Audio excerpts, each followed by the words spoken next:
Alrighty, people. Sabbath, another Sabbath, of course. Have another Sabbath, Jag Newtown. Sabbath teaching. I will do my best not to make it very long. Probably like 30 to 40 minutes, but I doubt it. Not a whole lot to cover. The title is What's the Difference, Exodus 11 and 7.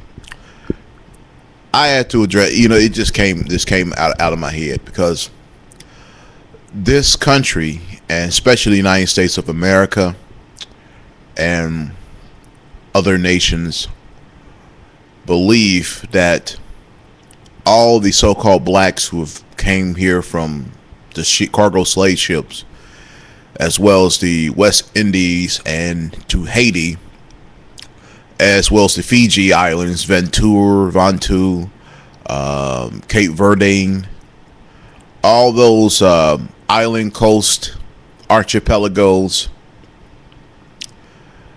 and down in South America, Central America, the Brasilia, the Colombia, Venezuela, that came off the cargo slave ships. Everyone believed all Africans, which is a lie. That's not even true. We also have books, plenty of books over there. I have several books. I have a stack of books in my closet with history proving otherwise, that the people here in this country and in Vanuatu and the Fijis, Cape Verde, Jamaica, Cuba, Haiti, people of color are not the Africans.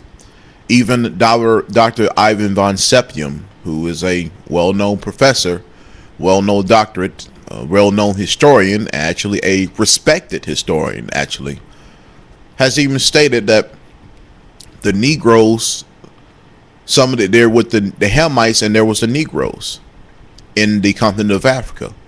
There was two different races of people. You have Hamites and then you have Negroes. Because something mentioned that, that culture was, eventually taken away. Because even Dr. Rudolph Windsor stated that the people of color actually came from the land of Israel, that they fled to Africa in 70 AD after the fall of Jerusalem, because the Romans downtrodden them, they destroyed them. So ask yourself this: if the Jews were of what you allege today they are, would it be easier for them to escape knowing they look alike? Makes sense, don't it? It will make sense, right? It will be easier to disguise themselves, to blend in with the Romans. Will that make sense to you? Yeah, it would. It would make sense. But, people don't think that way. They have other intentions. They don't want to think that way because, they just stuck with their traditions, which is fine. I'm not here to force you to think otherwise. I'm just like, when Shiloh returns, you're just going to be in a heap of trouble. We all are going to heaven. No, you're not. Somebody got to be put to death in order for somebody to be inheriting the kingdom. Somebody got to die.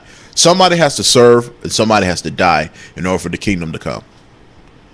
So, you just got to understand which one you're going to do. You going to serve or you going to die?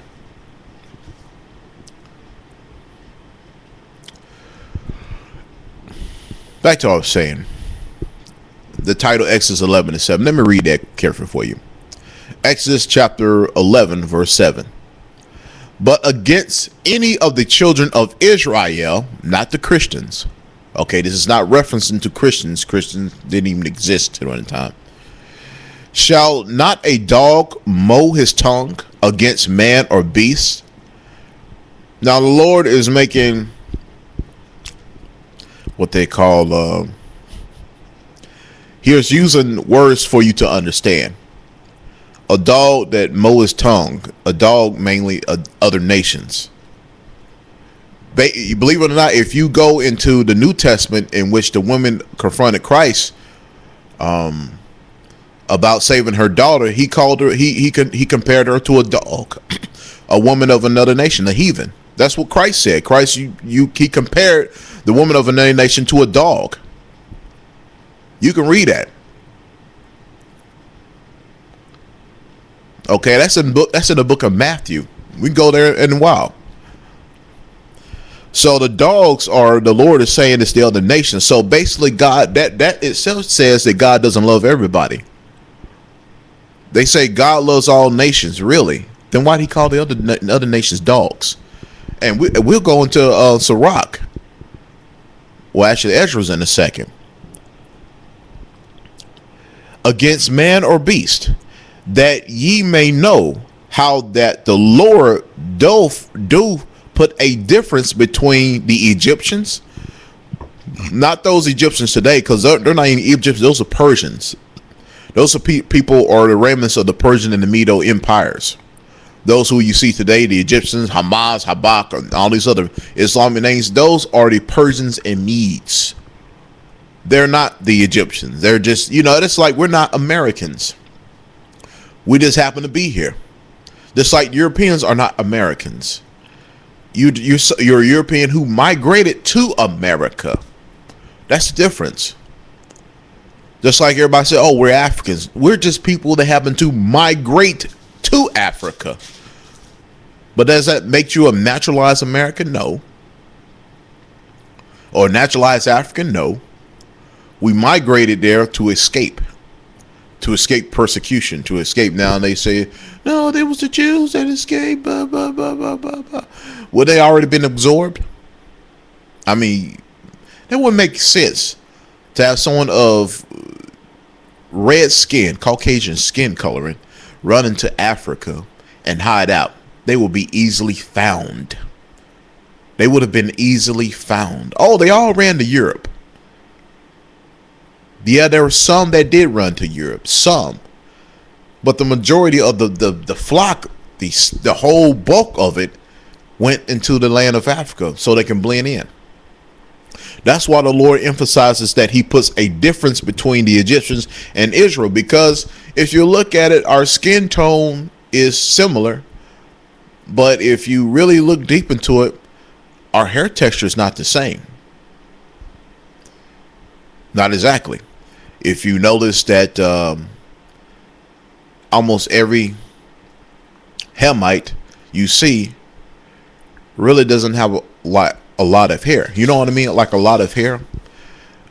How many Hamites you see have afros in the continent of Africa? Ask me that. How many of them you see them do every time you see a Hamite, their hair is low? I mean, it's like, not a lot of growth there. Now, I'm not trying to make fun of them whatsoever, but it's not a lot of growth there. If you look at our hair and look at their hair, why they can't grow their hair like we? Well, you have European blood in you. Well, our hair would look fine now, would it? Yeah, right. Yes, no, maybe. But if you look at the Egyptian, I'm talking about the Hamites, today's Hamites. Those were the Egyptians.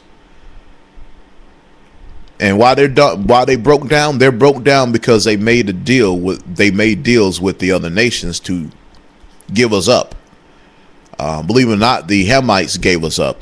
If you look in history, that it wasn't no Europeans that was dragging us out of our mud huts and dragging us out and put us on the slave ships and civilized us, and like your typical fried chicken eating pork chop ham sandwich eating pastors would say, oh, the Lord has written the white man to come in and civilize these savages. Really, that's far from the truth. Why would the Europeans buy dumb slaves? You can't build a nation with dumb slaves, right? Yeah. Mm-hmm. Yeah. They say, "Oh, we teach y'all how to do everything." No, that's not true.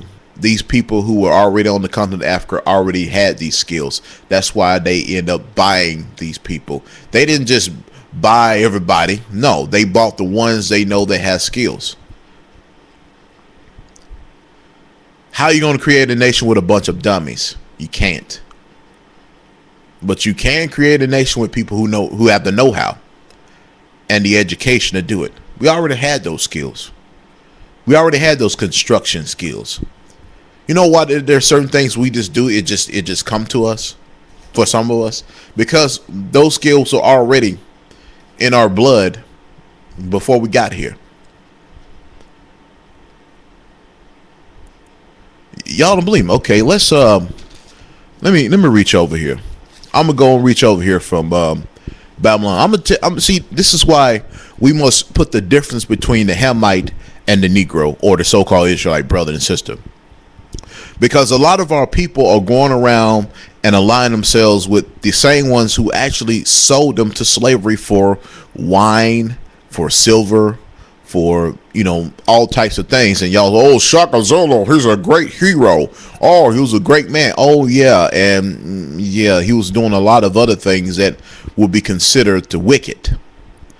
Actually, he end up chasing us down, end up killing us down. Believe it or not. Look at the movie Shaka Zulu. Oh yeah, if y'all watch the movie series Shaka Zulu, you will see them European men who were tending to Israelites, the children of Israel.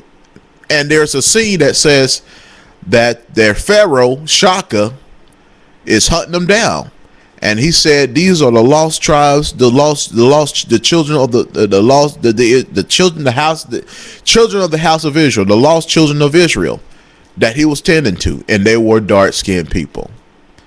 And that there was running away from Shaka Zulu. Shaka Zulu was hunting down Israelites.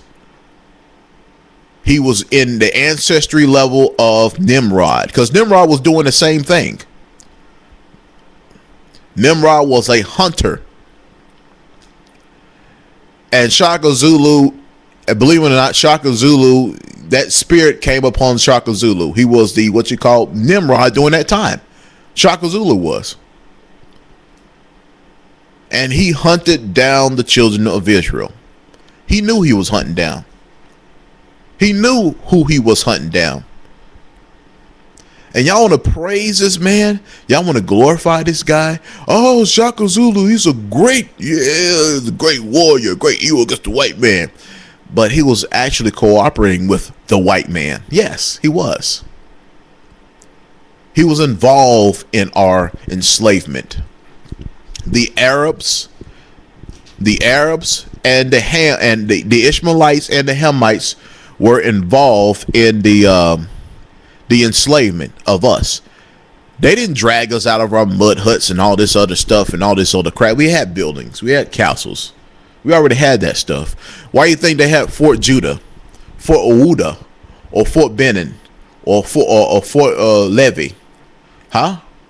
Those were already built before the French, the Dutch, the Spanish, the English, the Romans. Everybody before, all of them came around and were buying us up in bulks at a small price, because Ham sold us literally for nothing, for wine, mainly for resources, basically resources that Ham does not have. And the Europeans say, hey, well, we can get these guys cheap. And we can sell them. We can buy them. We can buy them wholesale and sell them for retail. And that's what they did. So did the Arabs. Oh yeah, the Arabs, and for those who are Islam, Allah Akbar. The same so-called Muslims that you're loving and you breathe and you bow down to, you dummy. You praying to Allah, a female moon goddess, a Persian moon goddess, and you're kissing a vagina. Yes, you you didn't know that, didn't you? You're kissing the rock, the cobblestone, all this other demonic crap. And they're the same ones who sold your butt to China, to Japan, to India, to Thailand, to New Zealand. Why do you think the real Aborigines got there? Some tribal Reuben got sold there. And then the other remnant of them got sold when the Spanish came. They knew what it was doing. Papua New Guinea, I mean, why do you think you see all these other Reubenites and others are dispersed in on these islands, Fiji Islands, Vanuatu? They knew what they was doing. They were separating the tribes from each other. They were separating the tribes from each other. And then y'all want to pray to Allah and Elijah Muhammad and Farrakhan. And Farrakhan, I mean, the guy is now leading y'all to Scientology, Dianetics. Come on now. I thought this guy was the white man is the devil. The white man is the devil, man. He's the devil. And now look at him. Niggas bowing down to a racist named L. Ron Hubbard. Come on, you people. Come on. Why y'all listen to these people? I knew it was a fraud. He was involved in assassinating Malcolm X. I know that for sure. He admitted to it on CBS. That he had involvement in it. And he hasn't paid for it. I don't care what sweet words that he has. He's a seducer of words.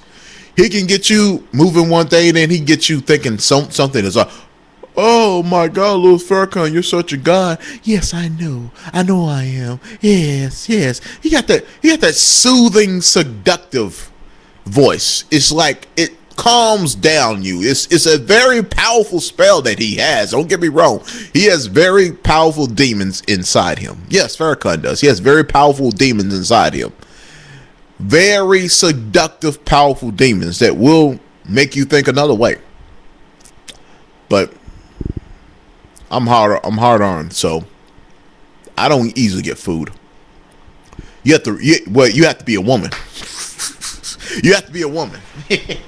Ain't no man gonna try to seduce me into nothing. Nigga, you better go somewhere else. Well, a woman, that's a different story. Yeah, a woman, then you know, maybe Jack may got jacked up then if it was a woman. But it has to be a good looking one too. Can't be no ugly one. I'm sorry. But let's read in page 85. I think that's it. No, that's not it. Let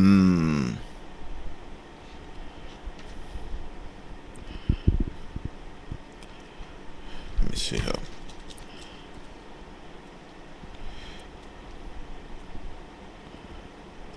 Okay.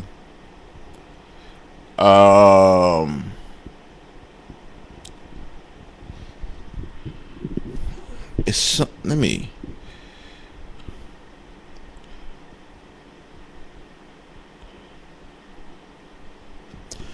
Okay, here we go. Here's something interesting. Page 84 from Babylon Timbuktu by Dr. Rudolph R. Windsor.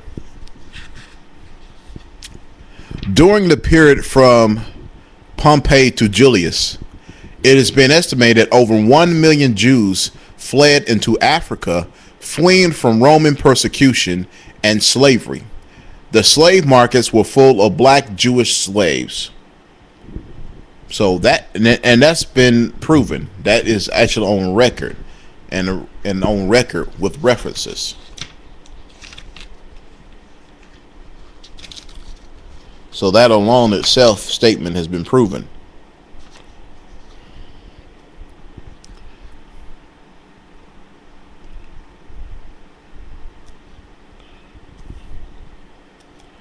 It was one in particular I wanted to pull out.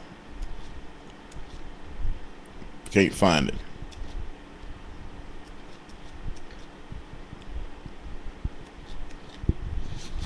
Can't find it, unfortunately.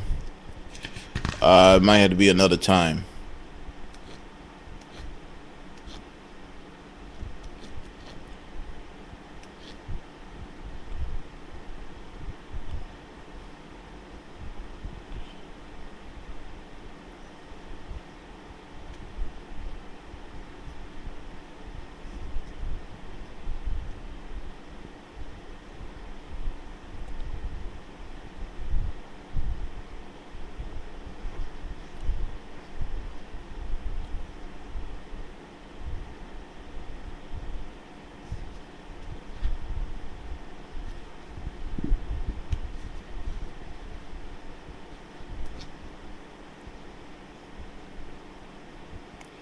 Now people say, y'all Israelites enslaved whites and sold us.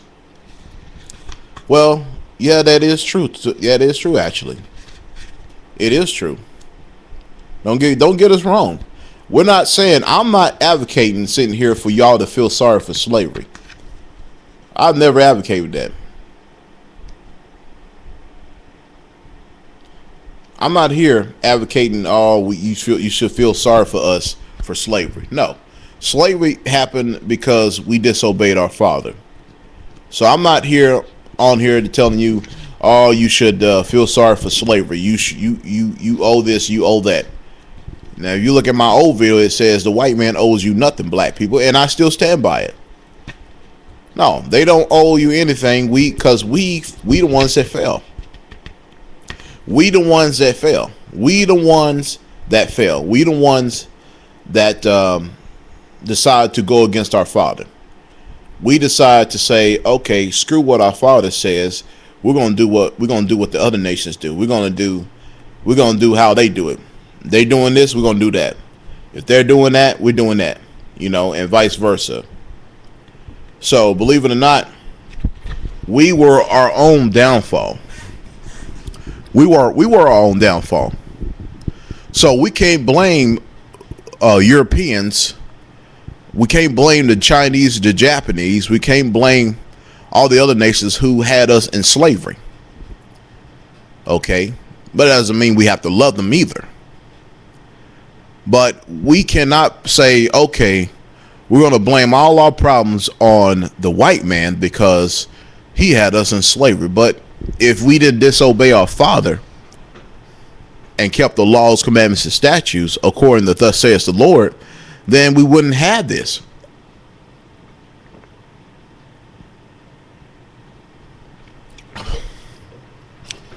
We wouldn't have had this issue. We would have been fine. We would have never had this issue if we would just did what our Father told us to do. But our ancestors didn't do it. Our ancestors decide they want to be just like the other nations. They want to engage in orgies. They want to engage in fornication, adultery.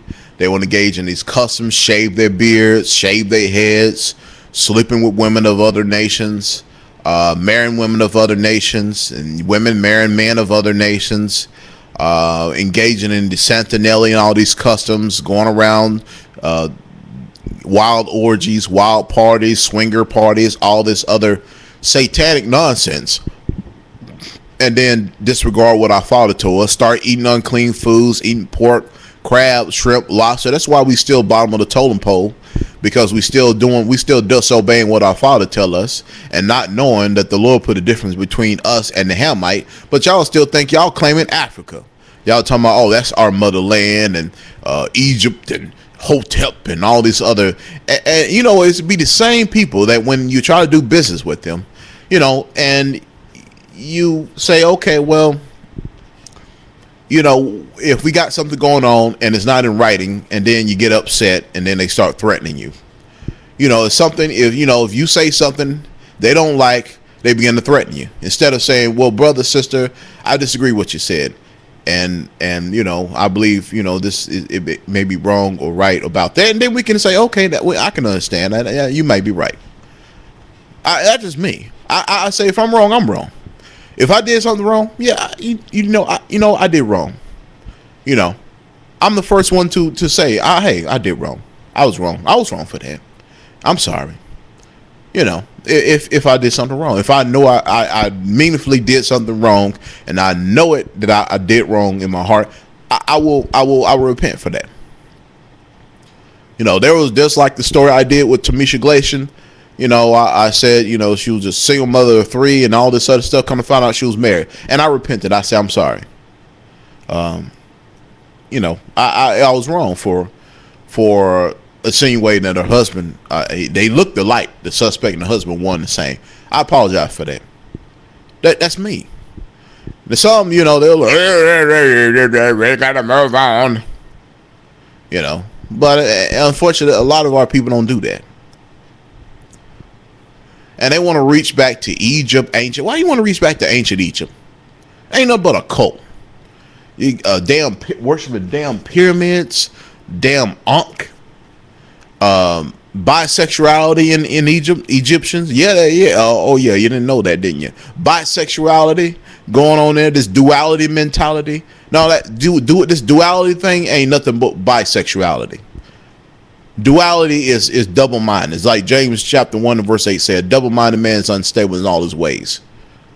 So you can't say, oh, I'm against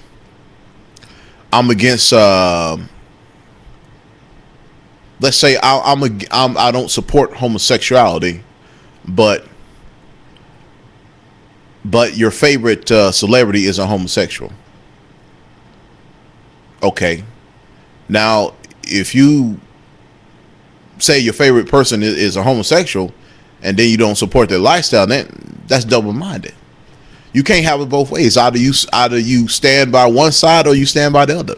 That's like saying, okay, I support the laws, commandments, and statutes, but I also support the laws of Luciferianism. That's stupid. You can't do that. A man cannot serve two masters. Either you hot for the Most High or you cold for the Most High. Either you hot with the Lord and you gonna stay with the Lord and you gonna do as He say the best of your ability and you gonna try to always keep everything intact, or you are totally against them that you say, you know what, I don't care about you and your mama, and I'm going against you every way. Okay, versus lukewarm. The lukewarm be like, yeah, Lord, I'm with you, and then the other hand, you say, well, Lucifer, I like you too. No, you can't do that. That's double-mindedness. The Lord says He spit you out of thy mouth. Lukewarm. And we got a lot of lukewarmers around here.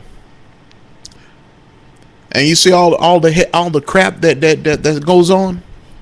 Lukewarming. So you can't have it both ways. You can't say, well, I'm an Egyptian Israelite. That don't make any sense. Are you an Israelite or you're an Egyptian? Which one of you are? I really have respect for someone saying, I'm just a straight up Egyptian. Okay, cool. If that's what you believe, amen, brother. But if you're gonna say, well, I'm an Egyptian Israelite, that doesn't work that way. Either you one or the other. You can't have it both ways. You can't have your cake and eat it. Not in this one. You can't have the Holy Bible one side and then you have the Book of the Dead on the other. Come on now. You can't have the Holy Bible one side and then you have the Holy Quran on the other. That doesn't work that way. Either you gonna adhere to what thus says the Lord, or you gonna go to Allah. Which one do you want? You can't have it both ways. Oh, Bible and the Quran are like the same. If you pull them aside, they're one the same. Not exactly. Because the Quran is a copy of what the history of the Bible speaks of. Name one prophecy in the Holy Quran. Name one prophecy in the Holy Quran. Name one prophecy in the Bible. I can name thousands. But they'll take all day. They'll take all night. Deuteronomy 28 and chapter 15 says that the Lord will, if you don't keep my laws and my commandments, I will put you into slavery. I will bring you into Egypt again with ships. Now, the first time you was brought to Egypt on foot, because you live right next to Egypt. The Lord says, if you don't do as I told you, again, I will bring you into Egypt again, because Egypt is already destroyed, right? Again with ships. So hold on now. If you own the land, how are you able to get there with ships? Obviously, the Lord was not talking about the actual Egypt. He was talking about another Egypt.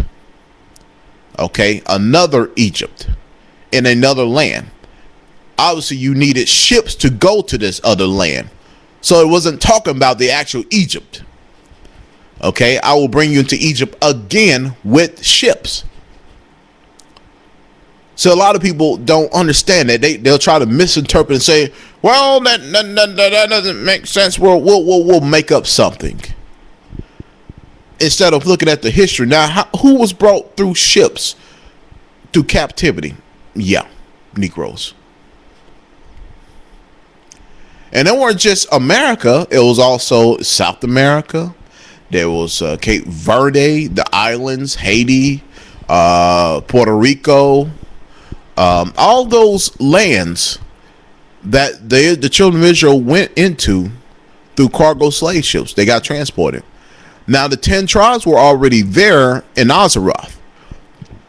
They were already there. They were already there because remember that the King Cyrus came into power, and he allowed them, for those who want to go back to Jerusalem, go back. If those who just want to leave, they left.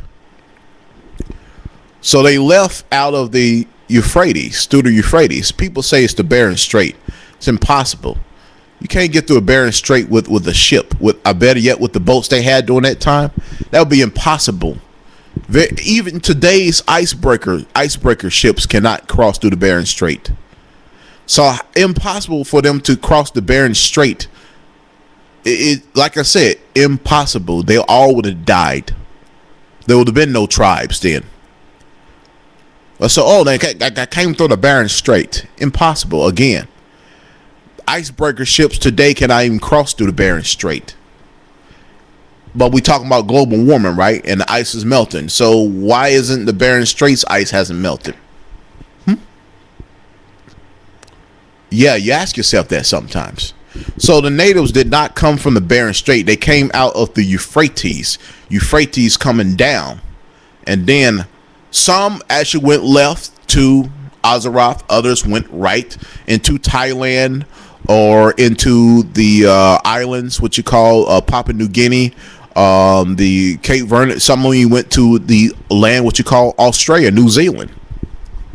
Yeah. Some ships went left, some ships went right. Because you can't cross the Bering Strait today, barely. Icebreakers have a tough time even crossing through that area.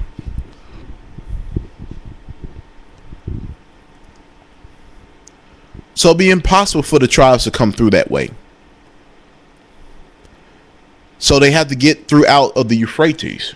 They left out of the Euphrates River and then out into the ocean. Took a year and a half to get there. People think, they just out there and trek. No, they made stops.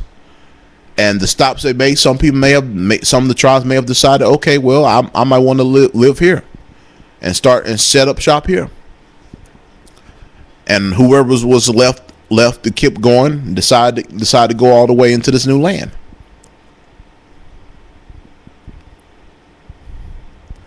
You just got to understand that people that are people, and I'm not talking about everybody because not everybody's our people, have done remarkable and amazing things in life. Way more than what we've done. Nehemiah has done more than what any of us can ever do. David has done more what any of us can do. Solomon has done more with anything. Anybody of his Judith have done more than anything that's what we can do.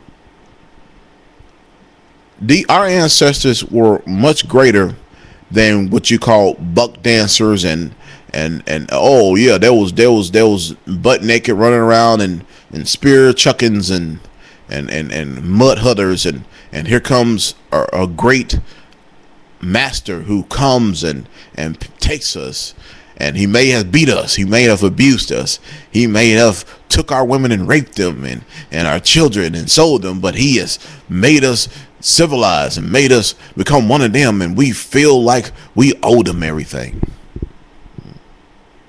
That's the history they want you to know. The history they want you to know, even though it's not true, but they want you to have and maintain that history, thinking that you're a bunch of buck dancers and all this other crazy stuff, that you weren't nothing without them when they came.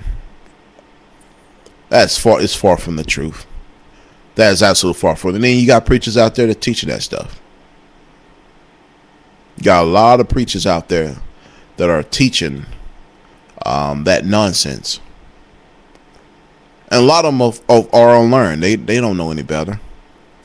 They just learn this stuff from, from their parents and their great grandparents and then their slave masters. They don't know any better. So you can't get mad at them when you hear this stuff spew out of their mouth. You can't get mad at them because that's all they know. That's all they know. But I'm gonna tell you, our people were great. If you go through this Bible right here, you go through this book, you're gonna find out a lot of history about your people. Don't let the images fool you, because they're gonna put Caucasian images on here and artwork from Renaissance era, which is not even ancient. And you're gonna get fooled like, oh, they don't know, they're all white. Then why is references so much black in it then, if that was the case? Wouldn't they exalt themselves by putting everything white this, white that, white, but why everything's black? Acts 13:1, the prophets were called nigger. Yeah, it's in there. Acts chapter 13, verse 1. When they got rid of that, if they didn't want you to know, when they have gotten rid of that, if that was their book, when they have got rid of the fact about Edom is going to get crushed soon, again, this time permanently by Christ, and they say, well, and then you have those who pastors who are converted to Israelites. Now they're saying, well, if you accept us, you're a spiritual Israelite. Now you got today's pastors are making people of other nations spiritual Israelites, and there's nothing in the Bible that says anything about being a spiritual Israelite. And they'll go into Galatians, if you're Christ's seed, everyone you are his seed, Not understanding, Paul was talking directly to the children of Israel. And those and it's how it's talking about all the Gentiles. Hold on now. Believe it or not, those Gentiles were the ones who left the ways of Israel. Remember when King Solomon died and his two sons inherited the kingdom, and then they got into it, and then they divided the houses, because it was the house of Israel at first, and then became two houses. The house of Israel, which led by Ephraim, Manasseh, Gad, Reuben, Simeon, those 10 tribes mainly, and then the house of Judah, which is led by Judah, Benjamin, and Levi. That's why our color remains relevant. Talking about Judah, Benjamin, Levi's color remain relevant, while the other tribes' colors altered, believe it or not. Because it says, in Hosea, say Ephraim is like a cake unturned. One side of it is dark, other side of it is light. If you see the Taino Indians, the Puerto Ricans, you see some of them that are light, looking like, like Jennifer Lopez, looking like, Caucasian woman. And then you got those who are dark, like Felix Trinidad. Yeah. Oh, he's just an African who lives in Puerto Rico. No, BS. He's Puerto Rican. He's a Boricuan. He's an actual Boricuan. Okay. He kept his heritage. His bloodline was kept strong. Jennifer Lopez, on the other hand, her bloodline was mixed. So they're going to be just like the tribe of Gad. They're going to be some Native Americans who don't look like us, and there are those who do look like us. You can go on the Ouachita down in Louisiana, the Ouachita Native tribes. You got those in Mississippi, the Choctaw nations. I mean, and then you got the other Cherokee nations that look different than us, that don't look black, because the Lord said that Ephraim, who was the leader, the house of Israel, the leader, shall mix himself with the other nations. So yeah, not everyone's going to look alike, and there's some people who have got this hatred, said, oh, they don't look like us, they're not part of the tribes. But then it'll be the same ones that end up marrying people of other nations.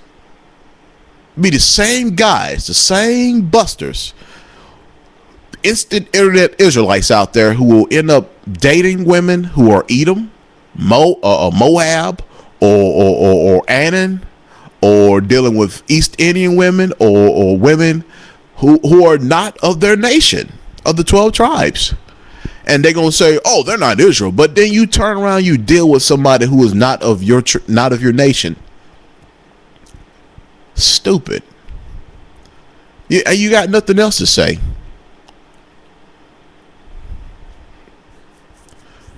Time is running out, people. I'm just going to put it straight up like this. Time is running out. Listen to me carefully. Time is running out. It is. Your time is short. Your days are getting shorter. You're not getting younger, you're getting older. Okay? And when you start getting older, you need to start getting smarter. You need to start getting more holy when you get older. Not more sinful. You don't need to get dumber and sinful when you get older. You need to get smarter and wiser and more holy when you get older. Time is running out, people. I'm talking about to the nation of Israel. Now, to the other nations, they seem like they can fix their own problems. It must be for everybody. No. Nope.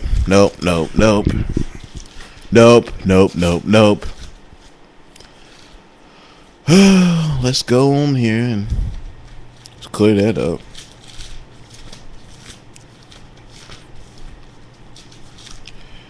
Let's clear that up.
Here we go.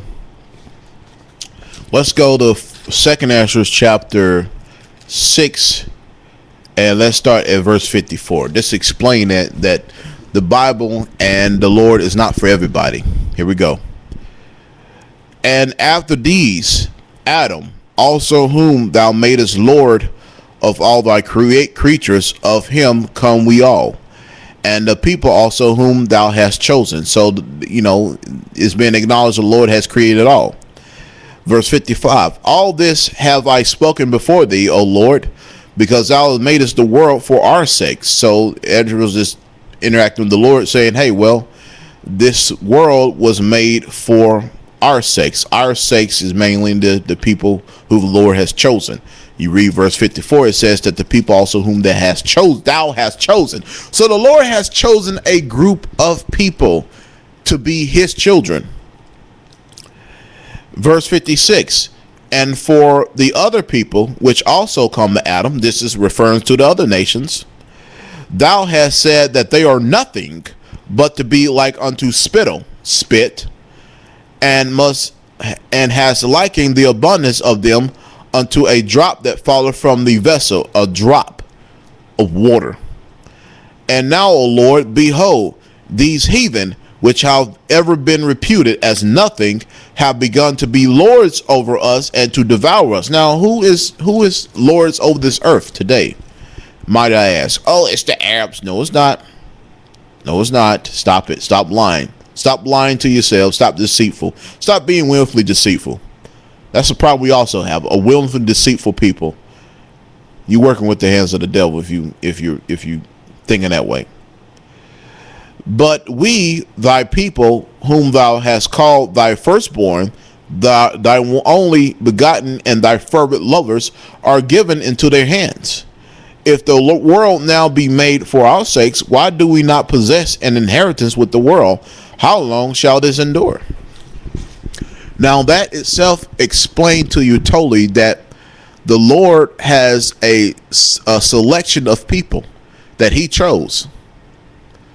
This is the reason why the Roman Catholic Satanic Pedophile Church took the 20 books of the Apocrypha out of the original Bible. This is the original Bible. This is your oldest Bible you can get. The original Bible. This is the oldest one. Today's Bibles do not have the book of the Apocrypha because it would expose the Protestant Christian doctrine. It would expose Jehovah's Witness doctrine. It would expose the Seventh-day Adventist doctrine. It would have exposed the Abyssinian or whatever all these other oddball churches you have. 36,000 denomination of Christian churches would have been exposed for who they are: liars, frauds, and deceivers. That's what they've been exposed as. That's the reason why the books of the Apocrypha were taken out. You're not going to learn this from your Sunday school. You're not going to learn this from your Sunday school whatsoever. You're not going to learn nothing from your Sunday school. They're not going to teach you this. You're wasting your time. You're wasting your children's time basically by putting them in Sunday school and have somebody teach them, and they don't know nothing about the scriptures. And then when I put this out there, it say, what book are you reading of? The Holy Bible. What book are you reading out of? I'm reading the New Revised NIV CIV version. Oh, the book of Satan, right? Because that's what it is, because it's changing the words, which makes Christ Satan. Yeah. Oh, yeah. The revised versions do make they were so stupid to realize what they weren't. They were trying to erase some things or try to alter the words, not knowing those alterations made Christ Lucifer. See there? Oh, the scripture says, Lucifer, son of the morning, oh, how thou fallen. They changed the wording of that, not knowing that it will come out the wrong way. That's what happens when you go around and try to revise the Bible. You trip yourself up and you make yourself look stupid. They know what they was doing. Psalm 64, 69 says that they will do a diligent search in their iniquity, and their heart is deep. They will search out iniquities and do a diligent search, and their heart is deep. That means the other nations. So the Lord says he has a chosen people he has selected. And no, they're not the Jewish people, which you see in Israel today, and those who run Hollywood and the media. Because if that was the case, why would they be the main ones who be perpetrating racism? Why would they be the same ones who broadcast racism, who allows rap music to go array, who signs these sick, despicable, loudmouth, filthy mouth, disgusting rap artists out there cursing every other line, talking about be this, H that, suck my blank, and eat the booty, and just all types of derogatory rhetoric. It's just ugh. Ooh, something I just get a headache. Just I can't stand that nonsense. What happened to the old school rap? But you don't got that anymore. Now you got this eat the booty and I'll be nutting in these girls and all this other stuff, and it was bad. They talking about who that be, that my baby dad, and all this other. Oh my God, twerking, and oh boy, and who run the record labels? The Jewish people. The same ones you call the chosen people, the holy ones, and they're some of the most unholy people. You ever deal with them? They're some of the most unholy people out there. I'm not saying all of them, okay? All right, I ain't saying all of them. There was a couple of them who weren't that bad. But then you got those you deal with. Oh boy, they're there's something else. I mean, demoralized. I mean, it is. Whew. And again, like I said, I don't hate people in general. I hate their deeds. Yes, I do. I definitely hate their deeds. I hate the deeds of evil. I hate the deeds of wickedness. I hate the deeds of adultery, of fornication, of deception, of lying. I hate those deeds. I hate when people are willingly evil and will plot to destroy you, plot to take you down, plot just because they don't like you. Just because you offended me, I'm gonna let you know. I said, look, sir, ma'am, you have offended me, and I feel that you did me wrong, and we can work out a solution. But just sowing just the plot and just martyr and just I don't do. I hate that type. I hate those deeds. I hate liars. I hate deceivers. I hate false accusers. I definitely hate false accusers. I have no sympathy for false accusers. You find out that you false accuse somebody, the hell with you. The hell with you. Look at the industries. Who runs the pornographic industries? The so-called Jewish people. Who runs this smut media, Cinemax and HBO, True Blood, all these vampires and witches and warlocks and all this stuff? The Jewish people. They do that. And again, I'm not sitting up here casting hate or shade on them, but I'm just letting you know that, if you want to tout around and support Israel and they're the chosen people and we must bend over backwards to do everything for them, then you know what? You putting yourself in the death trap. Don't you know that? And y'all say, the black women are welfare queens. Black women are welfare queens. Oh yeah, they're mooching up. Let's compare average of $500 million a year in welfare benefits, and let's compare that to $7.4 billion a year in Israel alone. That's how much we spend per year on supporting them. $7.4 billion a year we support Israel. $7.4 billion a year. That's their welfare. Don't you know the rabbis and the so-called religious groups, they don't work? We provide, because you know this, when our economy is doing well, they're doing well. When our economy is not doing well, their economy is not doing well. Have you noticed that? Have you noticed that trend lately? Because the rabbis and all these the Judaist groups, they don't work. They're lazy.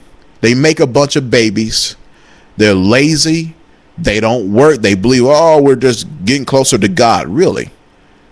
If you was getting closer to God, you would tell the truth now, would you? You're lying demons. They're not closer to God. No, they're closer to the devil, Lucifer. That's their God. They're lazy. They don't work. They feel entitled. All they have to do is bring up the Holocaust. Everybody gets on their hands and knees and gives their life savings, their paycheck, their rent money to them because the Holocaust. Now we will say slavery. Y'all will spit on us and say, "Get a job, nigger." Rightfully so. But you should treat them the same way as you would treat us, right? If we bring up slavery, they bring up the Holocaust, you should say, get over it, get a job, right? You should do the same thing to them, but you don't. You kneel before them, you bow to them, you treat them like they're gods, and they turn around, they end up messing with your children. They turn around, they end up messing with your young children. The Talmud believes that it's okay for a rabbi to sleep with a 3-year-old girl. Look it up. Do the research. Check behind me. You're not gonna get this stuff from anybody else. You're not gonna get you may get it from somewhere else, but you ain't gonna get it from here exclusively. Check behind me. Check everything that I say. Israel is getting over $7 billion a year in foreign aid from us. So we're getting upset and we're beating the brakes off of welfare queens and alleged deadbeat fathers for less than $500 billion, and that may be less than that. But we're not kicking deadbeat rabbis who are making babies and don't work and have the government take care of them and their housing. We're not beating them down. Now, that's a problem there. You can't be a hypocrite You can't have it both ways. You can't be a double. You can't say, "Oh, you blacks, you're sucking the government system. That's why we're losing money and the economy is collapsing because y'all dependent on welfare." But the Jewish people are dependent on welfare too. $7.4 billion worth of welfare. Nobody want to talk about that. Well, look at those so-called Egyptians, those Greek babies, those Persian Mede babies. $1.9 billion welfare. That's all it is. It ain't foreign aid. It's welfare. $600 million a year in welfare to Cuba, even though we hate them, allegedly. $1.9 billion of welfare to Egypt. $7.4 billion of welfare to Israel. That's all it is. It's nothing more. Because, hey, we can call it domestic aid. I mean, since you want to say $500 million in welfare, how about $500 million in domestic aid? Let's call it that way. Because you call yours foreign aid. So let's call ours domestic aid. You worrying about domestic aid more than you worrying about foreign welfare. And these are people that spied on us, that shot, that took down the U.S. Liberty. Oh, you didn't know? I think a guy I know who did a documentary on that one. They took down Israel took down the U.S. Liberty. I think it's June 8, 1967. Yeah. Why aren't we commemorating that?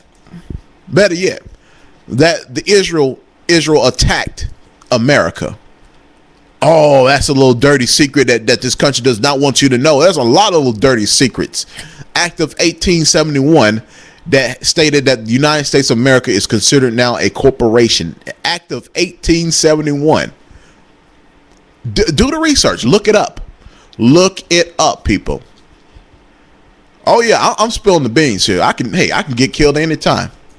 They can probably run me over with a car, have somebody assassinate me, have a car accident like Michael Hastings did. Oh yeah, car automatically ran into a tree and blew up. Come on now. They can have somebody put poison in my drink, in my water. They can have somebody attack me. They better bring more than one. He better be Jean-Claude Van Damme or Chuck Norris to kick my behind, because otherwise that ain't gonna happen. You bring one on one, you gonna meet your death. Meet your maker, nigga. It better be Michael Jai White or Wesley Snipes. It better be one of those men who can take me down, or Billy Blanks. You bring on some scrub, you gonna meet your maker. Shoot. You better bring 2 guns and a shotgun and a knife. Better yet, you better bring 2 swords. 2 swords, 2 shotguns, and a pistol to take me down. You coming at me hand to hand, I'm gonna meet you. You gonna lose your life. You gonna wake up talking about what happened. You already did. Shoot. Now, if you come for spiritual, I can handle that too.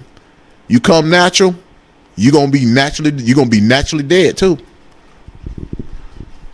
I already know the stuff. You think people ain't looking at these videos? It ain't just me. There's others out there who are speaking the same word. Just like Paul, just like Peter. Shoot, they got put to death. Christ got put to death for telling the truth on his people. And you know what his own people did? Had him crucified. His own damn people. And don't that sound like Negroes right there? You tell the truth on them, they end up trying to get you killed. Just like they did Marcus Garvey. He was telling y'all to wake up and get y'all sorry behinds up and stop blaming everything on other people and get your behind and do something. Y'all set him up. Those Negroes that set him up. Martin Luther King, same thing. Jesse Jackson set him up. Nigga was hiding behind the car. He knew it was something to happen. That's why he took off. Little coward. Just like Malcolm X was starting something up. Here comes Farrakhan. Put the ice pick in his back. Rotten bastard. Oh yeah. It's your own. If you understand history now, you should know Christ was a man of color. He was a black man. He got betrayed by his own people. His own people, man. Judas, lying devil, little demon. And Christ said it just like this. For whosoever betrays the Son of God, the Son of Man, it was better for him not to have been born. That's what Christ said. It was better for not to that man to be born. Period. You were better off. You was better off didn't even exist. You were better off not being conceived than a betray. Son of God, ain't that something? You betray this. You betray this man after he's putting his life on the line for your stinking behinds, and y'all niggas spat on him. You spat on Christ. Y'all doing it today with this light skin, dark skin crap. Christ was a dark skinned man. Now what? Yes, he was dark as coal. Amen. And now y'all got this advocacy group. Light skin, dark skin, reconciliation. You got illogical economics. What are you talking about? You can't even get your economics straight. How can we get reconciliation without being economically independent from the other nations? We don't have our own agricultural business. We don't have our own utility, water companies. We don't have our textile manufacturing companies. We don't have that, but we sure got some rims. We sure got some rims. We got some cars. We got some clothes. And we know how to get those HOs. Oh, yeah. And we got dope. Even though we had to get it shipped. We got dope. We got dope. We got booty. We got rims. We got cars. We got clothes. We got rapping. That's right. We got rapping.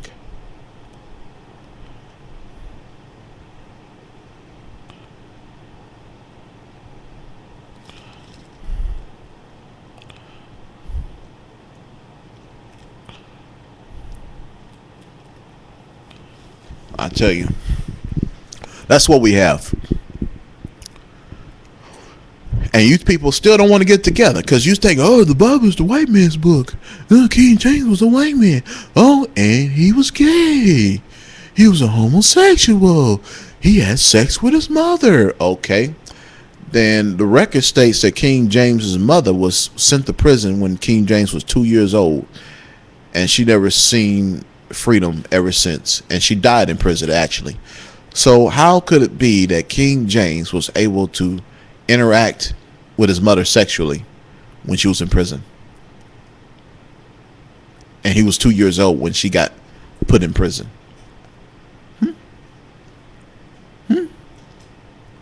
Yeah, because it was the toppling down of the dark rulership, and now it become the, what you call the Renaissance era rulership. Y'all talking about, oh, we don't know what happened in the Dark Ages. Dark Ages are very faint. Yeah, we don't know. But you know what happened in the Stone Age? You don't know what happened in Dark Ages. Well, dark rules rule. That's what. Nature Knows No Color by J.A. Rogers got a book right over there that shows you all the dark rulers during the times, during the Byzantine era, all the way up to the Renaissance. So we did rule at a time. We ruled in Europe. Yes, we had servants. We had you people as servants. Yes, that's true. We didn't treat y'all like crap. No. But y'all were servants. That's why I don't get upset. Because it was because we disobeyed our father. We got put in chattel slavery. So I don't get upset. That's why I don't get mad and say, oh yeah, you're the reason why this ain't happening. No, because we messed up. We disobeyed our father. We disobeyed him. So we got what we deserve. So I'm not upset with slavery. Slavery was Bible prophecy. Slavery was by God. Okay. Now some people say, I'm glad for slavery. The white man civilized us. He gave us food. He gave us clothes. He gave us education. No, not that. You already had that. You got put into slavery because you disobeyed your father. He told you, he kept giving you, he gave you his son as a sacrifice, and you niggas still screwed up. Y'all still screwed up. So when Shiloh returns, if you haven't got it right by then, he's going to kill you. Because he sacrificed himself so you can do what, nigga? Buck dance? Fornicate? Commit adultery? Rape? Robbery? Theft? Play football? Run touchdowns? Dunk a ball? Hit a home run? Buy rims? Rap about this drama for your mama? Snorting cocaine? And Christ did sacrifice for what, nigga? Yeah. I would be upset too if I were to return and see the people that I saved and gave up my life to are still in niggatry. I will cut your damn head off my damn self. I will chop your blanking head off. For all the sacrifice, just like Malcolm and Martin Luther King, the sacrifice they made. And what y'all do to celebrate what they have done, niggerize it. You have your Martin Luther King Boulevard, Malcolm X Boulevard, and what happens there? Crime. Shootouts. Kids getting hit by stray bullets while they're sleeping. You see what I'm getting to? Now, what does the Book of Dead says about stopping that? I'm waiting for Egyptians to answer that question. Oh, we got solutions. Yet, any solutions you brought up has not even worked. Because it's all about this. How much money can I get off of black folks with this black power movement, which is a joke. All this black independence, black power, yeah, we must stick together, really. And when one thing goes wrong, you quick to pull a gun on me and tell me I'm going to kill you, nigga, because you offended me. Or if a girl that you like and the girl end up liking me and want to marry me or whatever, and next thing you know, you ready to destroy me, you ready to talk bad about me, you ready to pull all the dirty secrets out there now because you upset because the woman didn't choose you, she chose me.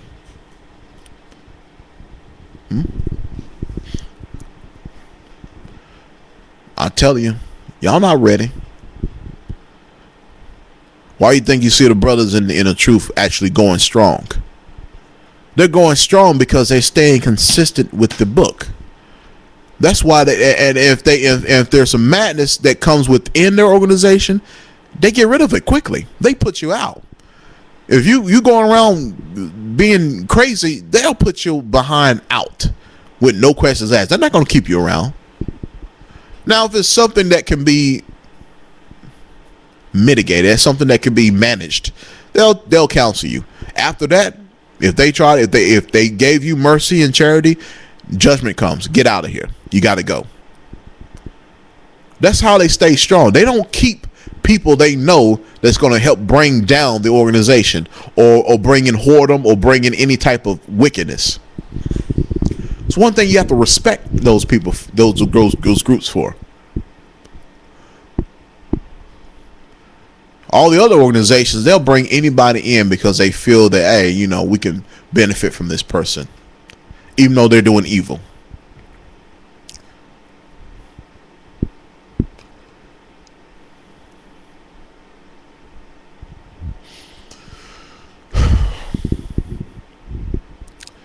We got to get ourselves together,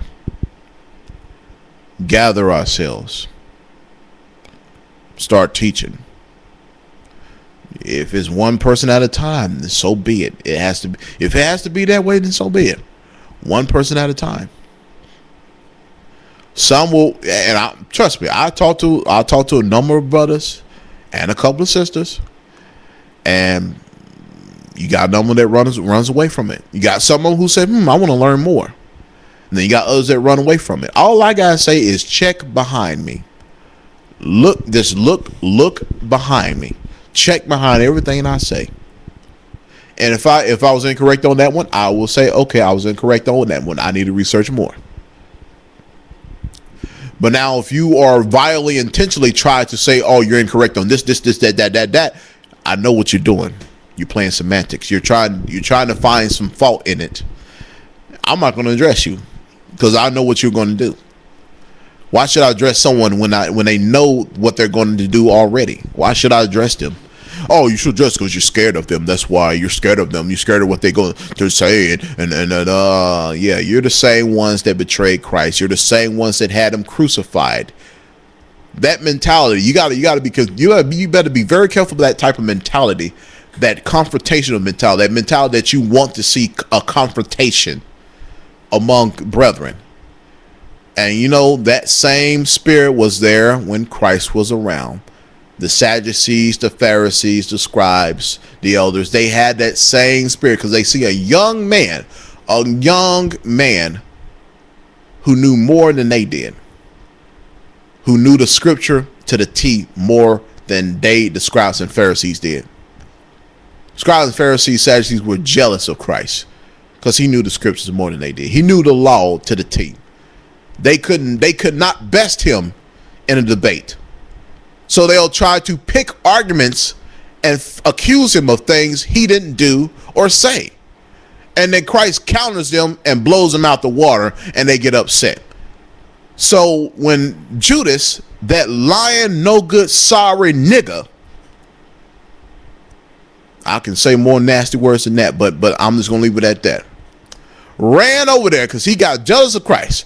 Oh, you pouring that fancy all over your head, over your body, over your head. Oh, we could have sold that. We could have got that, man. Nigga, what's wrong with you, man? Nigga, man, you may make me stick, nigga. I'm gonna run through the Pharisees. I'm gonna run through the scribe, man. This nigga make me mad, man. This nigga make me mad. Yeah. And here comes scribe Pharisees with their hands like, where is he? Nigga in the woods, man. You know, I'll show you. I need the money. So they gave him the money. Nigga ran over there and went to Christ.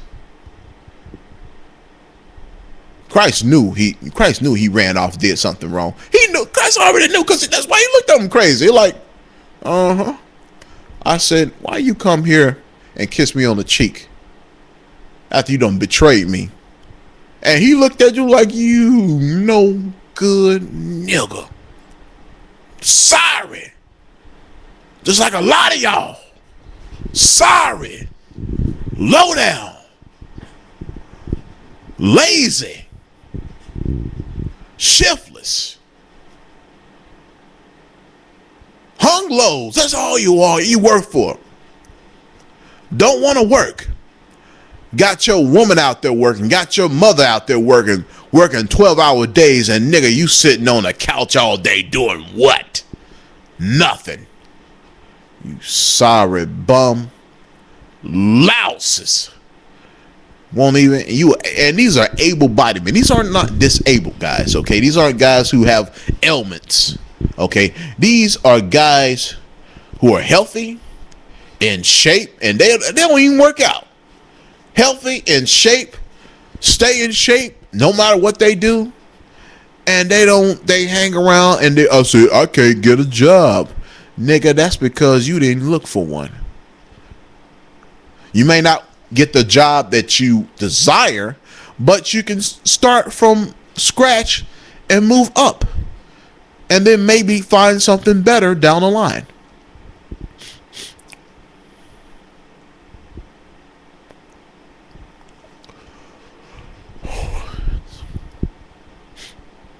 That's what you can do.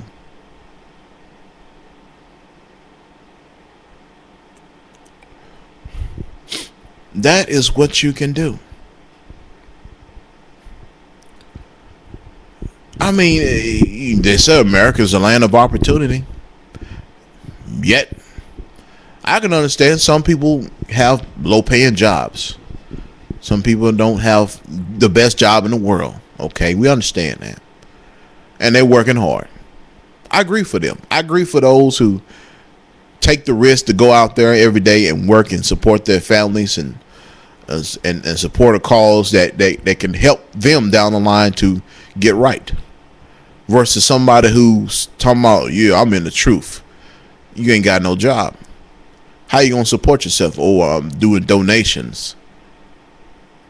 I wouldn't even donate to you if you're a bum. I'd rather donate to a working man who's in the truth.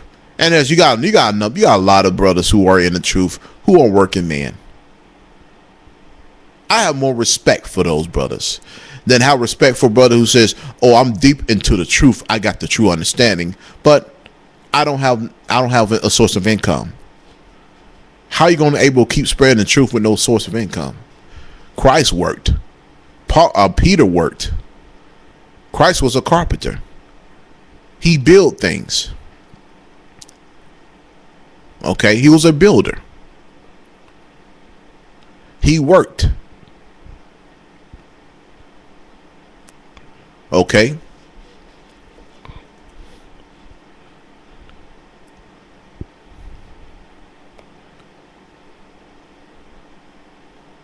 So he was working. He was a working man. Okay, a man was building houses. Man was building tables. Man was building furniture. He was a builder. He was a carpenter. Christ was.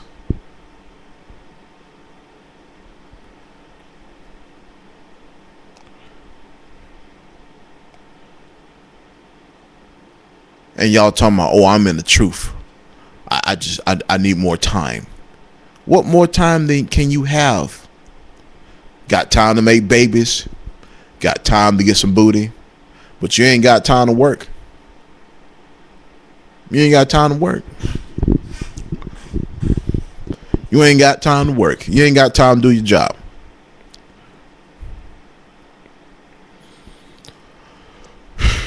I tell you. My goodness gracious. I work Monday through Friday. Okay. I work every day. I don't get home till about close to 7 o'clock every day. I get up at 5, be gone by 6:30, and I only get home till about close to 7. Every day, Monday through Friday, people. Okay.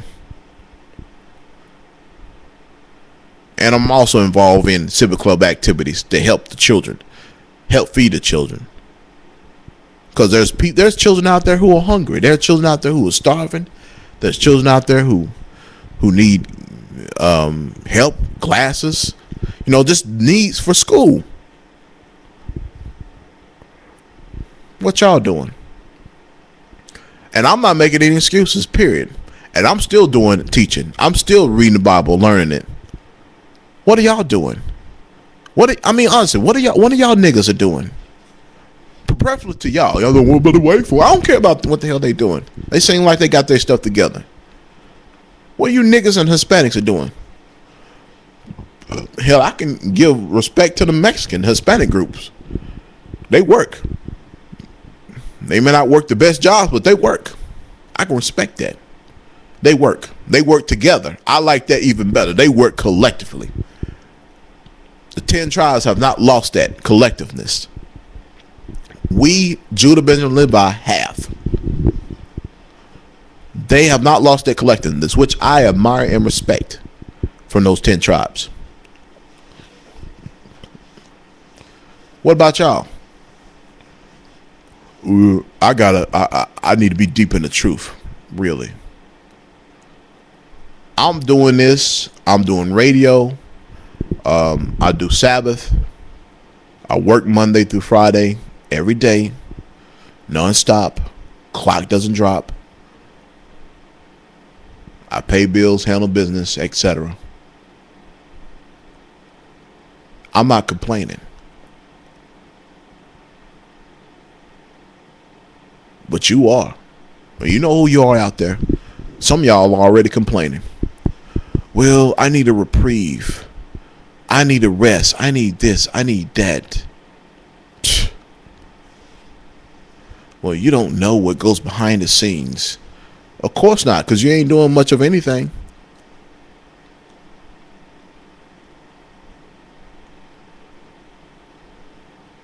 Now, some are working hard. Don't get me wrong. There are those who got jobs, who work, who are studying scriptures. I'm not talking about y'all. I'm talking about those who cut on the screen, speak, bring a few scriptures, cut it off, and God knows what they're doing. I work for a living. Monday to Friday. Every day. 5 days a week. And during those weekdays, I do radio. Do radio on Friday, sometimes on Wednesday. Do reporting after. And this is like 8, 9 o'clock at night.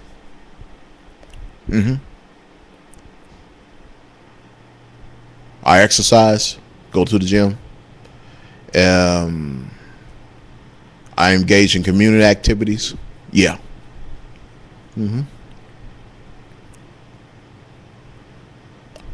I do radio on Sundays. It's a lot of work, but I seem not to mind it.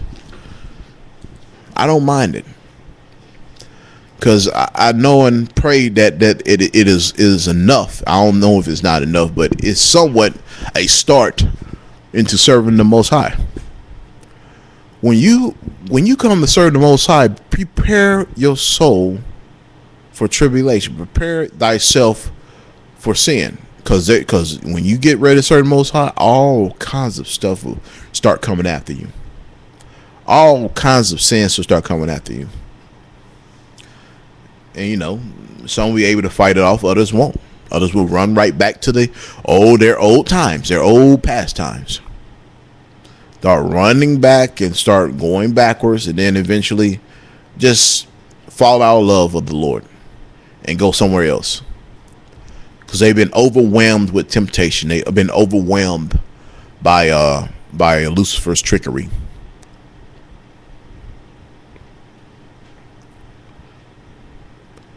When you come in, because I'm starting to see some brothers now. One brother in particular, I'm not going to say his name. He's moonwalking. I hate to say you have to use that term, but I will think he was one of those guys who I say he will stand strong for the word. He will stand on the wall. His back will be against the wall, throwing blows before he will fall and cave into that mind state. I was proven wrong. He was the same guy that was often checking me for using foul language and the way I speak and talk, which I was wrong. And that's why I changed the way I speak, the way I speak to people, address people, etc. I changed my diet, food habits, all that stuff, because it was time to grow up and serve the Lord. Now, the same guy that was telling everybody else to do the same, which he was in it, but now I don't know what happened. I don't know what situation occurred with this brother. I don't know what happened in his life. I don't know what happened going on in his marriage, his family relationship. I don't know what triggered to where he is going array. But I will pray for him. I will pray for that brother. He knows who he is. If he listens, he knows who he is. I will pray for him, definitely. Because I was in that same situation. I was in the foul language and messing around with women and all this other stuff. Now I'm looking at this brother, and I've overcome that foolishness, and now this guy's like he's going into the foolishness. Never seen a different side of him like this in my life. It's just shocking, but there's this. I pray for him. I pray that he will come back and come and stick with the scriptures. Stay with the scriptures. Drop those scriptures like he did. Drop those scriptures. Drop them, and just blast them. Now I don't know what to say. You want to give mercy to your brothers, what you do. That's one thing you want to do. You want to give mercy to those brothers, because you never know what could have happened to him. Something bad, somebody, maybe his brother got killed or something, or somebody, something tragic may have happened in his family to where it just, or some people feel like disappointed. They feel like, I'm putting all this truth out and nobody's not responding. Nobody's not really coming to my aid, or nobody's not really helping me. Nobody's really supporting me because I'm doing this, I'm doing that. You will have that. Trust me. I've been there since 2008. I've been there since 2008, since I started up the Jack Radio. Well, actually, it was called Gully Juice Radio. When I say outlandish stuff, I had support. When I didn't say outlandish stuff and start speaking truth, people started rejecting me. Especially the Tea Party. They wanted me to speak. They wanted me to say all these things. But when I start bringing facts in history, they don't want to hear that. They just want to hear Obama. Yeah, he's evil. Yeah, and I said so was Bush, so was Reagan, and they did the same policies as he's doing. No, you're wrong. You're evil. No, get out of here, devil. Which, okay, whatever. It was not for me anyway. The Lord just had to reveal that to me. And then the other side, you sell out, you coon, you Uncle Tom, you low Tea Party, you nigga, I'm gonna come out. You had one guy named Uncle Tom's Exposed, who was stalking me. I mean, literally stalking me to death, like making threats. Dude, if I find you, I'm gonna kill you. I'm gonna beat you up, man. Nigga, what's up with you? Where you at? And all this other crazy. I'm like, dude, what the hell is wrong with you? What did I say that make you go to this extreme? There's things that the Egyptologists say that I like, no, that's not true, or you're wrong.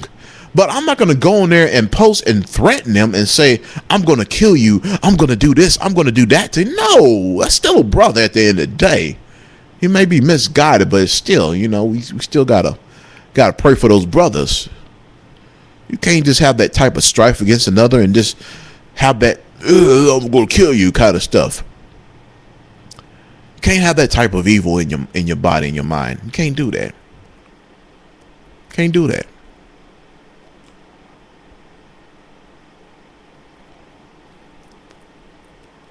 It's crazy. Quite extreme. It's crazy.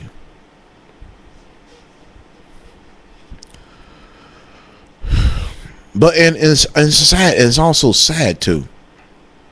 It really is. It's extremely sad.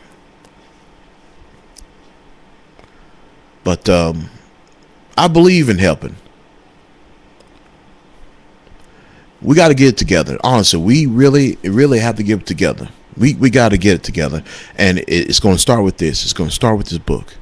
Read it the way it should be, and not the way that your slave master taught you, or whomever taught you to lie. And people, I know people gonna come after you, gonna call you names. They did that with Christ. There's gonna be a time that you're not gonna have any support that you feel that you need, the equipment that you're investing in, and people still not supporting you based on that.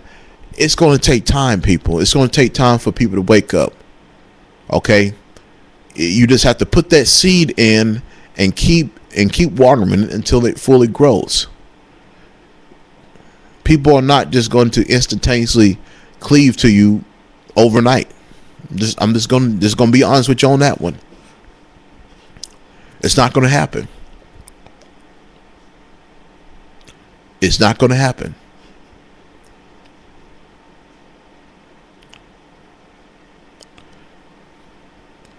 So it is going to take time for people to say, okay, this guy is saying something that I like. This guy is actually bringing truth. It may not be their time yet. So you got to be careful in how you deal with things like that. You really have to give a person that time to get that understanding. And it may not be now, maybe later. Some people may feel that it's time for them to have that understanding, and then for others it may not be. We can't force this upon people. We can only tell them what's going to happen. Okay, we can only tell them the judgments of if they don't repent. That's all we can do. We can't be like Nehemiah and beat the hell out of them and kill them and all that stuff. No, no, because Christ gave his life, and he didn't give it for everybody. He gave it for the children of Israel. Matthew 15:24. He came for the lost sheep of the house of Israel. He didn't come for anybody else.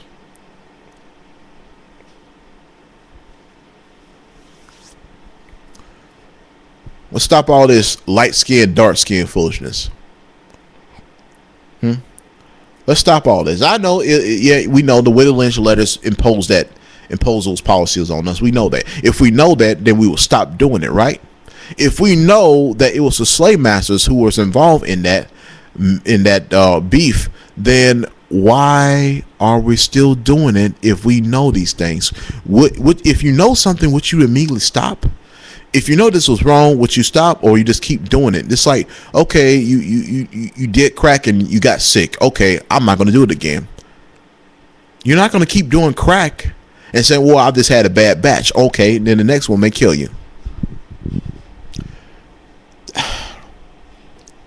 If you know something is bad, why you keep doing it? Don't make any sense. This light skin, dark skin thing needs to stop. Christ was a dark skinned man. David was a light skinned man. And they both from the tribe of Judah. So what's the problem? What's the problem? What's the problem? Such and such man, blah, blah, blah, self-hatred. Okay, yeah, that's true. But you know what? There's a judgment for that. So why? So you shouldn't concern yourself about that.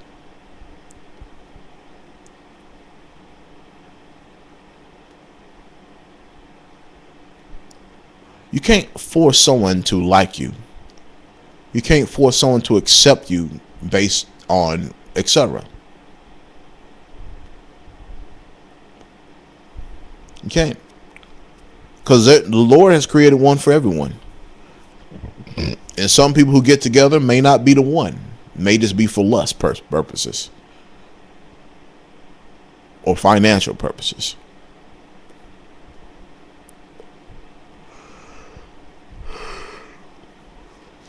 So we need to stop this light skin, dark skin ordeal. We need to stop that foolishness.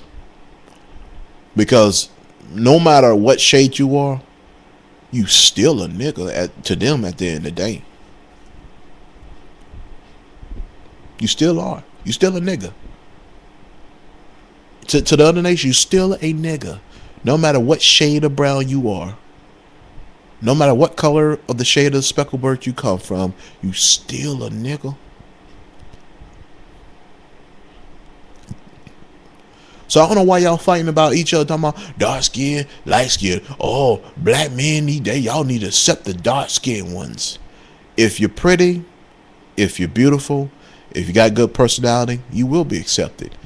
If you're mean, if you're ugly, if you're nasty, then there are a lot of men that may not accept you. Beauty is an eye of the beholder. If they find that you are attractive, no matter what shade of skin tone you are, and you got a good personality, and you got qualities that will fit for a wife, he's gonna marry you.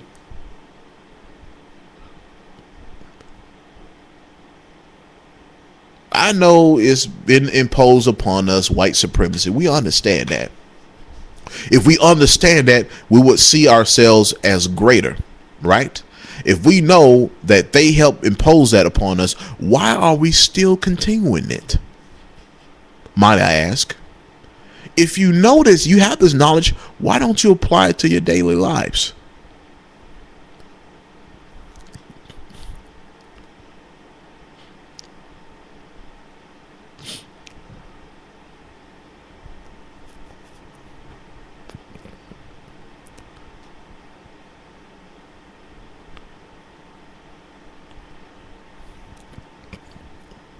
Man, this is why we angry. This is why we react.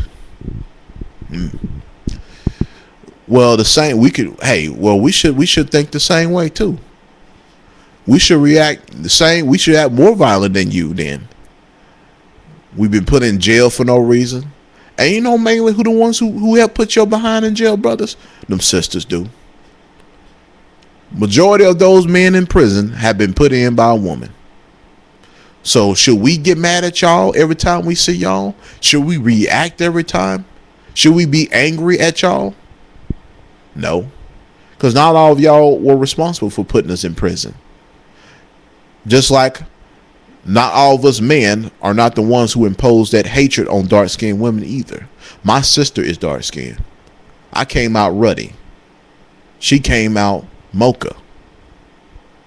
She ain't had no problem with men. She don't got no problem. She got a husband now, 2 children. She ain't got no problems getting a man. Trust me, there ain't no problem with her getting no man. It was to a point that I had to start kicking niggas behinds. Okay. So when it comes down to it, when you say, well, this lady, dark skinned lady, that's having an issue, then obviously that must mean something's the personality and the looks have to come into play, not the skin tone, not the skin color. I'm put it this way: if you had a woman who was blue, I'm talking about a blue, and we know it ain't, it's not true. Let's just put it out there. You got a woman that's blue. I'm talking about the color of blue. If she is good looking and has a good personality, all the men gonna come after her. If you have a green color woman, she have good personality, good looking, they gonna come after her. You got women in Ham, the land of Ham, who are the color of coal. I'm talking about the color of coal, who are having white men pursuing her. Look at Naptia Nagotu, dark and lovely, I call her. Natural hair, whose hair is like mine. And all the top white millionaire actors are pursuing her.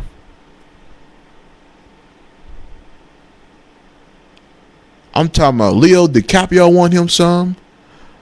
Brad Pitt want him some. All those rich and powerful white men are, I'm talking about chasing her down like a dog.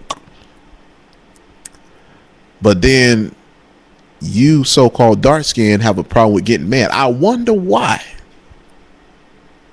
Starts with here. Starts with the mind.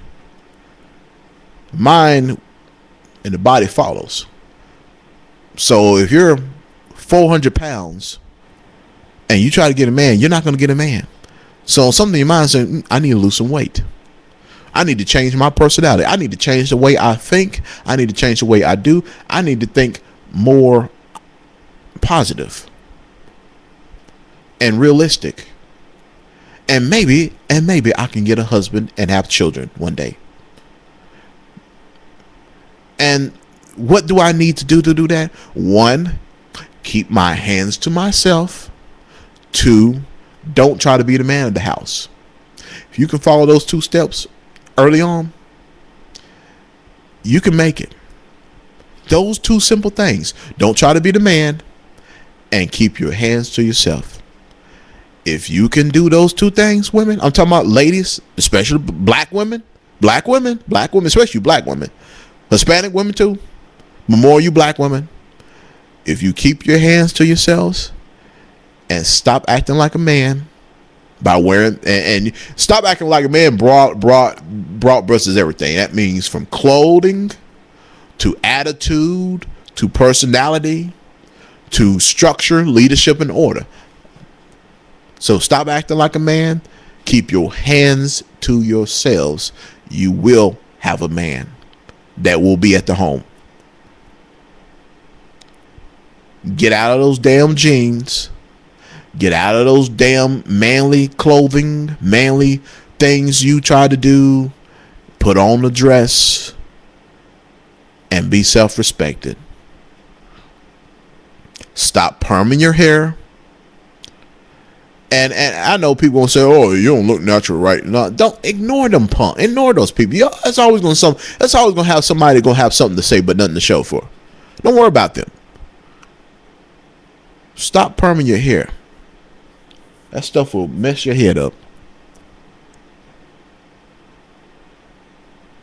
Now, if you are in the process of wearing natural hair and you got to put on a wig, that's fine. That don't bother me whatsoever. You can do that.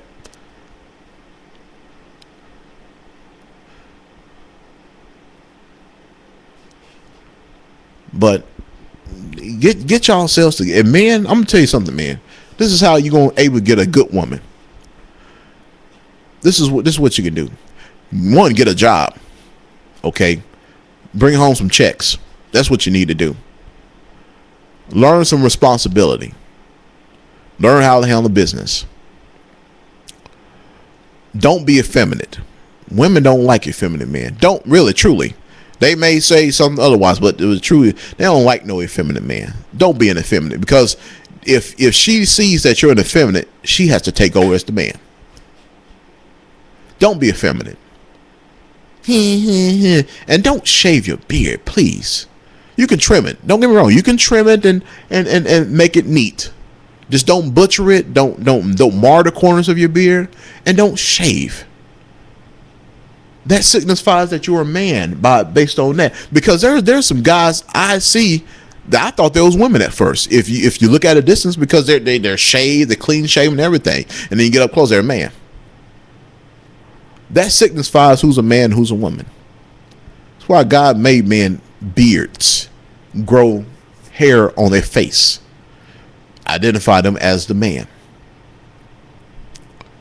That's the purpose for that. That's why you think women cannot grow beards unless she's hormonally imbalanced or hermaphrodite. There's a reason for that.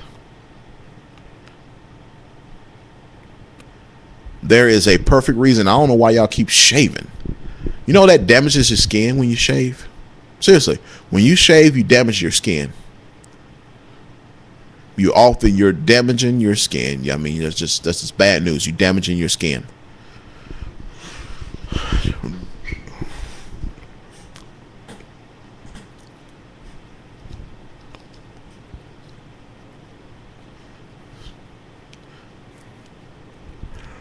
So that's something we all need to understand in this scripture. I'm telling you, this Bible can actually solve a lot of problems in your life, in your family, in your communities. All you have to do is just do it. Do what it says. Like debt. What Christ said, render unto Caesar what is his. So Christ said, pay your debt. If you have it, pay it. You can afford it, pay it.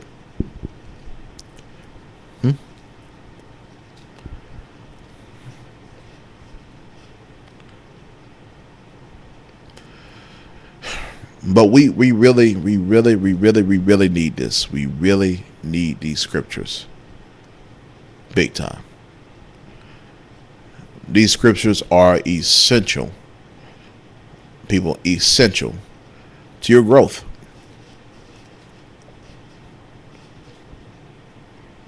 Very essential.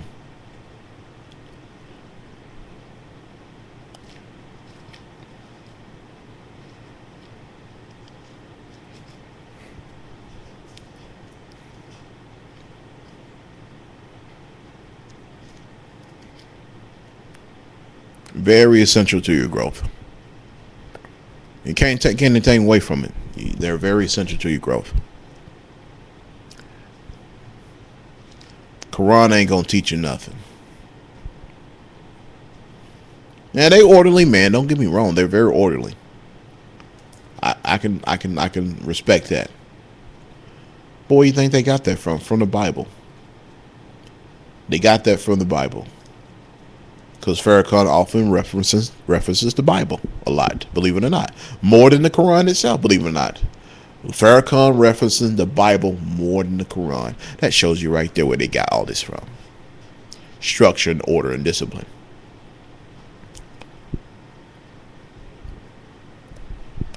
That's what's going to help bring back a nation. That's what's going to prevent these sons who are sitting in the couch doing nothing, not working. These when these brothers start learning the scriptures and learning who they really are, they're gonna get up. They say, you know what? I must be a man. I must work. I must find work.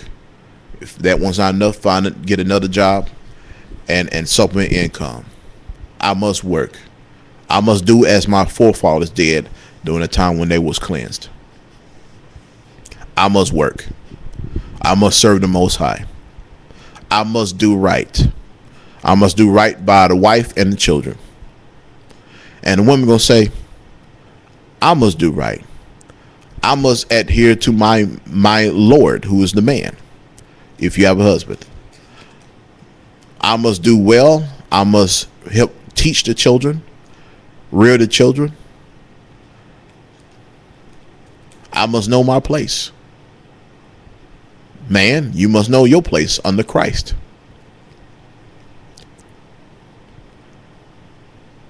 This is what's going to straighten out a lot of communities. A lot of communities can be straightened out with this.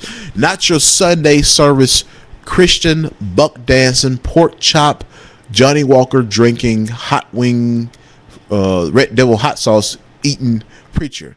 He ain't going to teach you nothing. He going to teach you one word, close the book, and speak 3 or 4 hours about his life and how much money he has and how many prize pit bulls that he owns. That's what he's going to do. Or prophetesses or preacheresses. No.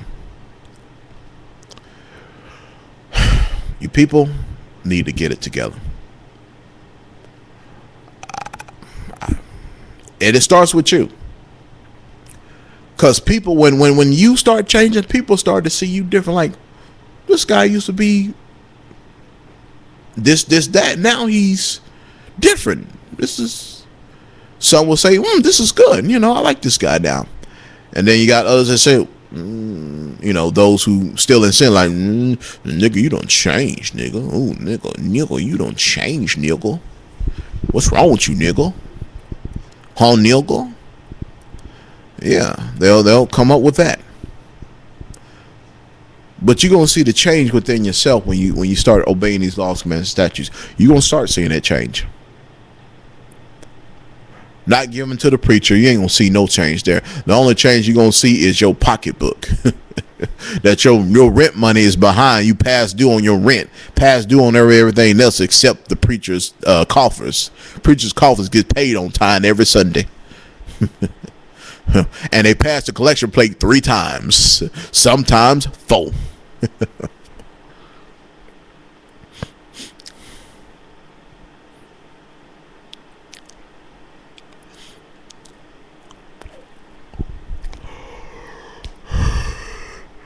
Excuse me.